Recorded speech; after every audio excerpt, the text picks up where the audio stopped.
Hello viewers, welcome to your program. It is Economic Insights and I'm your host Paul Kingsley.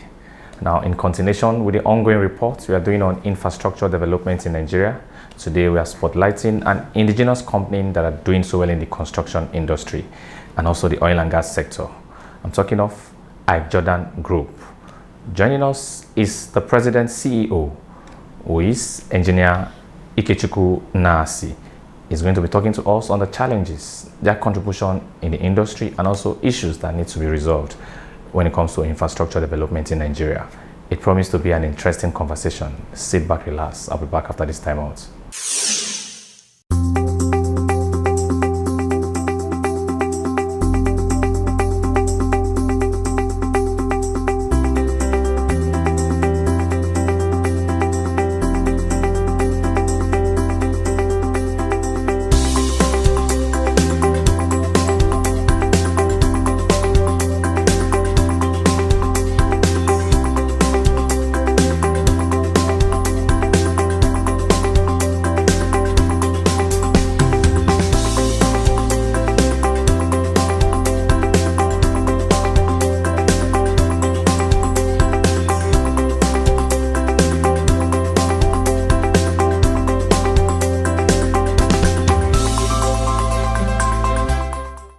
IykeJordan Group has distinguished itself to become one of the leading indigenous construction companies in Nigeria, providing qualitative, timely and cost-effective services in engineering consultancy, building construction and highway construction. Engineer IykeJordan is the managing director, a seasoned professional with high taste for quality works. IykeJordan Group is a construction company that was floated in Nigeria and registered under the allied matter of CAC in Nigeria. In 2009, IykeJordan Group has subsidiaries under IykeJordan Group, which comprises of Hasi Construction, IykeJordan Oil and Gas, IykeJordan Manufacturing, Beechwood Engineering Nigeria Limited. Our major business is centered on construction in different dimensions, cutting across road construction, buildings, high-rises to be precise, oil and gas channels, and other infrastructural development. That is what IykeJordan stands for.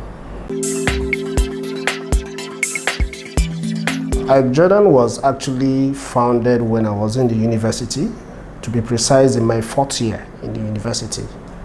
And in the 2nd semester was actually the time we came back from mandatory industrial training, which you go for 6 months as an engineering student. Being exposed in some companies at that time, and I saw what they were doing and all that, is actually propelled me to float that company. I discovered that in the course of doing my job as an IT student, I discovered that there are so many things that I was going wrong on infrastructural development in Nigeria. That was actually what made me to say that, okay, I was going to have a construction company, even while in the university. The first job we did actually was for PHCN. We built one of their business units in Anambra State, even as a youth corps. And it was a litmus test. We started the project from start to the finish and made sure that everything was done perfectly to international standard. And now continue to take us to other projects we have done, many of them we've done in Nigeria. When you look at some of the things some of our construction companies do, you ask yourself questions. Does it mean that they cannot do it better? But sometimes in between, you can actually see their challenges. The kind of treatment that is being given to indigenous companies is not the same thing they give to international companies. And it's really, really appalling. But that actually was my move, that I have to get things done. There is no project we've done across Nigeria that it cannot compete with any international standard. Over the years, the company has maintained consistency in construction of building, roads and oil and gas channels across the country, with utmost emphasis on quality and timely completion of projects to standards, specification and clients' satisfaction. We actually built National Power Training Institute of Nigeria in Abuja, their headquarters. We call it Napton Towers. It was constructed by IykeJordan. This is a project that we delivered just for 24 months. And I have gone around Abuja, and all the companies that we started the same magnitude of project with, they are still not finished up to now. And ours has been handed over to the client for the past 4 years. They are occupying the building and discharging their duties. That is one of the projects that actually brought out us to the limelight. It was the groundbreaking ceremony was done by the President of the Federal Republic of Nigeria, His Excellency Goodluck Ebele Jonathan. And that project is done. We have so many projects cut across Nigeria. We are working currently with Anambra State government. We have remodeled Women Development Center. Currently, we are building the Ministry of Housing, their secretariat in Anambra State. We have done computer center for the Ministry of Communications in Bauchi State. There are numerous to mention. We've done so many projects that is cut across Nigeria. Funding of projects has been a cankerworm. You know, sometimes when I see abandoned projects, it gives me worries. Each time you see a bidding process going on, you see that so many contractors are trying to be the lowest bidder in order for them to be given the project. Eventually, when they get the job, they start struggling. But that is not the issue. The issue is that even while struggling, is the project funded effectively? The answer is no. I think it's high time we get to a point where before federal government advertise for any project, they should have the money somewhere specifically kept for that project, so that when the contractor finishes his job, he will be paid. I can tell you that there are so many contractors are being owned across Nigeria in billions of naira. Some have even died. So the issue here is that projects are not adequately funded in Nigeria. And if you fund projects appropriately, that project will be executed at the right time and judiciously as well. So I think it's the one of the problems, and the major problem, is funding. Sometimes, I'm going to give you an example.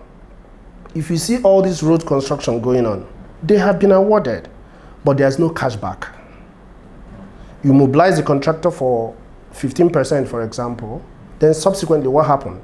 Some certificates were raised 5 years ago, and there's no money to pay. So I think it's better for us to, before we embark on any project, let us have the money kept for that particular project. It will, you know, cut down the number of abandoned projects across Nigeria. We have a lot. So project funding is actually, I wouldn't say preparation, because I mean, Nigerian consultants are actually trying. But you know, when you talk about construction, you talk about money. Without money, don't talk about construction. Indigenous constructors in Nigeria have recorded a low level of participation and have often been sidelined in large-scale construction activities. The question now asked is, are indigenous companies competent enough to be trusted? There's this saying, I don't know whether if it is true or not, that Julius Berger came to Nigeria with a briefcase. But if you if you look around Nigeria now, you can see what Julius Berger is. I've used them as a reference point. I know the reason why I'm using them. You see, our contractors, our Nigerian contractors has to be empowered. Capacity in construction or infrastructural development is actually having the best personnel, having the mechanism, that is the equipment. That is the major thing. So if Julius Berger can come here with a briefcase, and today they sell equipment to other construction companies, indigenous companies can as well do that, because we can even do better, because this is our place. Julius Berger is a foreigner. This is our place. So the issue of capacity, of course, even some of the foreign companies, they don't have the best capacity to compete with Nigerians. It's just that there this system that we have set up, that when we see a white man, we give the person better treatment more than the black person. And I'm going to shock you. All these foreign companies you're talking about, they all use local content to execute their contracts. They only do majorly the management or administration of the contract. But the expertise is being sourced locally. So we have the capacity in all ramifications. We have. Wonderful. Okay. And IykeJordan have the capacity to do no matter the volume or the magnitude of the job in Nigeria and in Africa at large. We can. We have done it before and we can do it again. That is not true. You see, you don't value what you have. Most times you don't value what you have. When you talk about skills, we have people. I'm going to give you one or two examples. All the power stations built in Nigeria, in your letter you wrote to us, I saw Roxin Engineering. It's a Nigerian company. And they are one of the people that built the 19 power station that is cut across Nigeria. And they have finished the project. We have the capacity. Earlier we begin to erase this perception, trying to degrade indigenous companies. The better for us. We are doing well. We are doing well. Some of the engineering companies in Nigeria are working outside, even outside Nigeria. Ghana, Angola, and what have you. It could happen anywhere, but bringing it down home, I think what our people should do is to know the quality of materials you're using, especially in construction.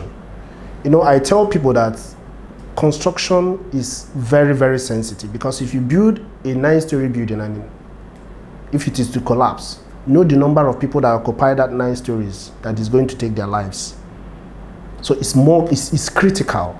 If you don't have the knowledge, seek for it. Have the best expertise. I think it will, and then let the regulator, Quran, and Nigerian Society of Engineers be on tool to make sure that they monitor all the projects that is going on. Starting from the foundation, because the foundation of every building is actually the building. Once you make any mistake on the foundation, forget about whatever you're putting on this superstructure. It will collapse. So let the right things be done. I'm not just telling this to only the indigenous companies, to everybody that is in construction industry. The same thing applicable to road failures and all that. We should do the right thing, use the right mixture, use the right maybe iron rod and what have you. Because sometimes then they are subjected to tests.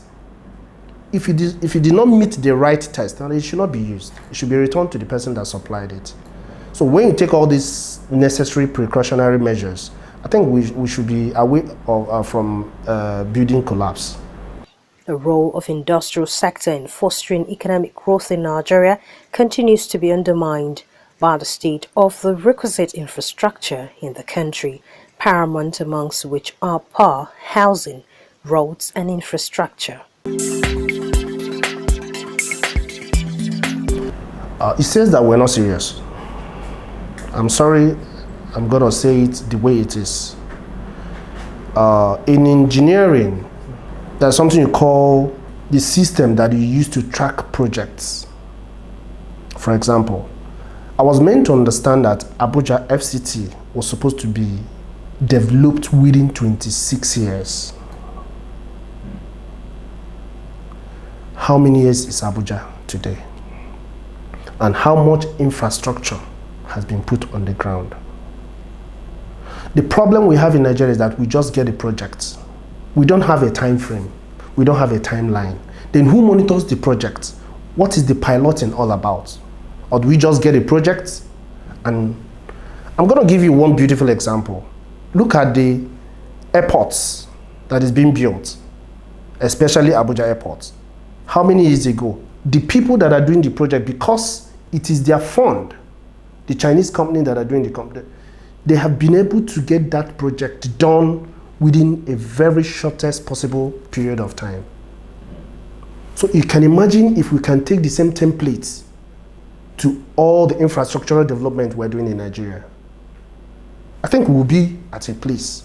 Right now, as I'm speaking to you, Abuja is supposed to be a place where you come, you look at what has been done here, then you take it to your state, probably as a governor. But we don't have such things here. Some states are even better than Abuja. So I think we have to track every project. If we start now, we can get it better. If you have said, okay, we are going to do so thing, build so road. As a young man, I grew up to start hearing about Lagos-Ibadan Expressway. Till today, the construction is still going on. Is it because there is no funding? Or is it because the design was not properly done?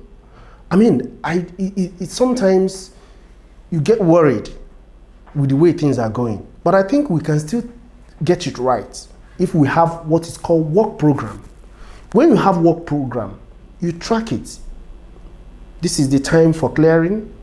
This is the time there is rainy season, depending on the magnitude of the job. This is the time we did not work. This is the time.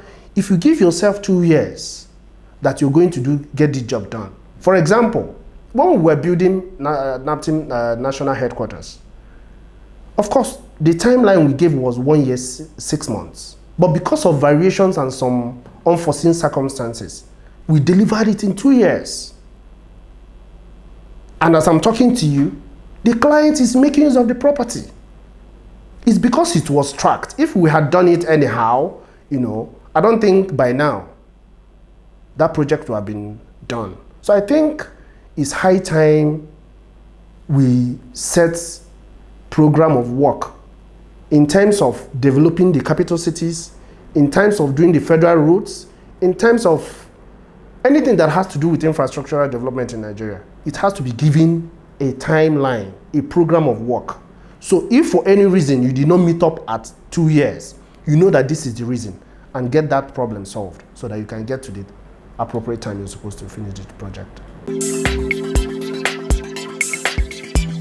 The advice I'm going to give our youths, which I'm still one of them, is that if IykeJordan Group can come up to where they are today, any youth that is out there can actually do it. The problem our youth have is because they lack endurance. They lack patience. They want to make it today. No. Go and check the history. All the big men you have seen in Nigeria started from a humble beginning. You have to inculcate that spirit of patience and be hardworking. Mix with the right people. Be at the right place at the right time. Keep your head up. You might not make the money at a particular period, 2 years, 3 years, 4 years, but when you stabilize, you have stabilized. And don't always wait for government to employ you. Try as much as you can to be an employer of labor.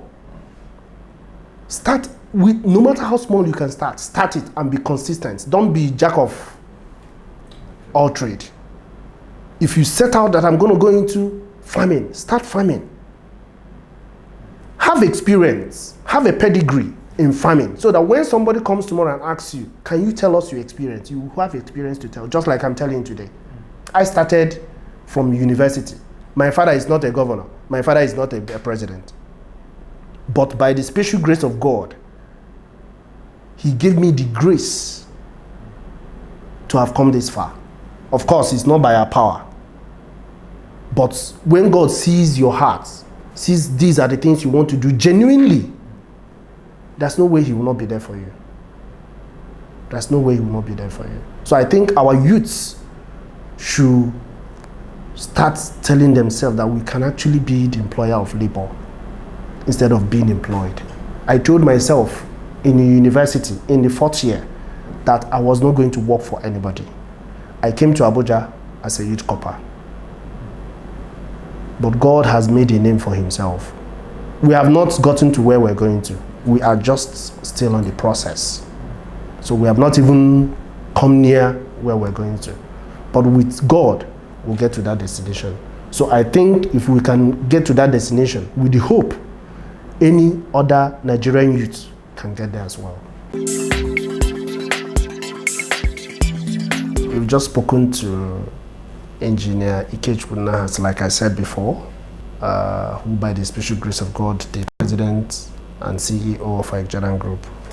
I come from Ache, in Ojiriva local government area of Enugu State, from the southeast. You know, we do wonders in economic development. I'm a young man that wants Nigeria to be better. As I speak to you, I cannot afford to stay more than 7 days in any other part of the world, unless if it is business inclined movement. Yes, I can stay, but going there for fun, and I love Nigeria. Everything I do is Nigeria. And if we can recognize the fact that this is our home, and they say, you know, that charity begins at home, we can now get our place very okay. So that is the brief part of me. And I'm a young man that loves business. And I have to be specific, genuine business. What I tell you I do is what I do. I don't tell you that I'm into construction and that I have something I'm doing behind. No, that's who I am. Well, this is where time will permit us. We must say a very big thank you, sir, for making our time to be with us out of your busy schedule. We really appreciate your contribution on the program. So much. I want to say a very big thank you, and God bless you, sir. Thank you very much. Thank you very much. Thank you very much. Thank you very much.